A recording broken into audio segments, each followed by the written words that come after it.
যুক্তরাষ্ট্রে Sandeep education society ইউএসএর বার্ষিক বনভোজন 2026 অনুষ্ঠিত হয়েছে। দেশটির লং আইল্যান্ডের ঐতিহ্যবাহী বেথ পেজ স্ট্রিট পার্ক প্রাঙ্গণে অনুষ্ঠিত হয় সন্দীপবাসীদের এই বৃহৎ মিলন মেলা। এতে অংশ নেন প্রায় 1,500-এরও বেশি প্রবাসী। সংগঠনের সভাপতি কাউসার সর্দারের সভাপতিত্বে এবং ভারপ্রাপ্ত সাধারণ সম্পাদক হৃদয়ানুল বাড়ির সঞ্চালনায় সভায় সন্দীপ এডুকেশন সোসাইটির নানা জনহিতকর কর্মপরিকল্পনা তুলে ধরা হয়। শেকড় থেকে শিখরে দিনব্যাপী আয়োজনে ছিল খেলাধুলা, কুইজ প্রতিযোগিতা এবং র্যাফেল ড্র।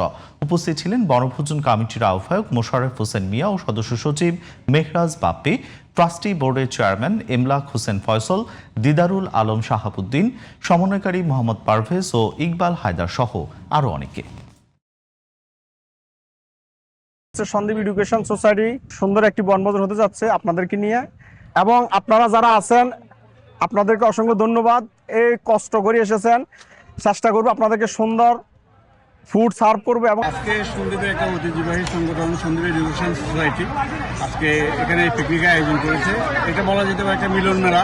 আমি সন্দীপবাসীকে বলবো, আপনারা যেভাবে সহযোগিতা করেছেন আমরা আপনাদের কাছে কৃতজ্ঞ।